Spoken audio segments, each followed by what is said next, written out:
കൂട്ടുകാരെ, എല്ലാവരുടെ വീട്ടിലും പല പല ചെടികളും മരങ്ങളൊക്കെ ഉണ്ടാവും. അതുമായി തന്നെ എൻ്റെ വീട്ടിലെ ഓരോ വെറൈറ്റി ചെടികളും മരങ്ങളൊക്കെയാണ് ഞാൻ കാട്ടിത്തരാം നിങ്ങൾക്ക് കാട്ടിത്തരാം ഇന്നത്തെ വീഡിയോ എടുക്കുന്നത്. ഇപ്പോൾ കൂട്ടുകാരെ, ഇതാണ് ഞങ്ങളുടെ സീതപ്പഴം. ഇതൊരു ഫ്രൂട്ടാണ്, നല്ല മധുരമാണ്. മഴയ്ക്ക് മുമ്പ് ഞങ്ങൾക്ക് കുറേ സീതപ്പഴമൊക്കെ കിട്ടിയിരുന്നു. അടുത്തത് കൂട്ടുകാരെ, ഒരു റംബൂട്ടാനാണ്. ഇതൊരു ഫ്രൂട്ടാണ്. നിങ്ങൾ കടയിലൊക്കെ കണ്ടിട്ടുണ്ടെന്ന് ഞാൻ വിചാരിക്കുന്നുണ്ട്. ഇതിൻ്റെ ഒന്ന് രണ്ട് ടൈപ്പ് വേറെ ചെടിയും വേറെ മരവും ഞങ്ങളെ വീട്ടിലുണ്ട്. അടുത്തത് കൂട്ടുകാരെ സപ്പോട്ടയാണ്. നിങ്ങൾ ചിക്കു ജ്യൂസൊക്കെ കടകളിൽ നിന്നൊക്കെ കുടിച്ചിട്ടുണ്ടാവും. സപ്പോട്ട ചിക്കുവിൻ്റെ വേറൊരു പേരാണ് സപ്പോട്ട. അപ്പോൾ അതാ കൂട്ടുകാരെ, ഇത് മാങ്കോസ്റ്റിനാണ്.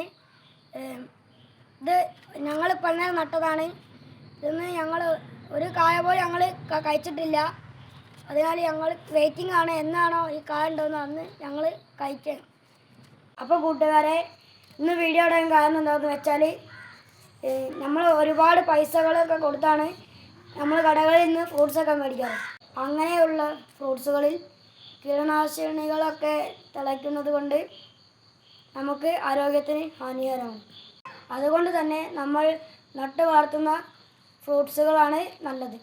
ഈ വീഡിയോ ഞങ്ങൾ വൈൻഡപ്പ് ചെയ്യുകയാണ്. ബായ്. അതിനൊരു കാര്യം പറയാണ്ട്, എല്ലാവരും ഈ ചാനലിൽ ലൈക്കും സബ്സ്ക്രൈബും ഷെയറൊക്കെ ചെയ്യുമെന്ന് ഞാൻ വിചാരിക്കുന്നു. പിന്നെ ഈ വീഡിയോയ്ക്ക് സപ്പോർട്ടും ചെയ്യണം. ബായ്.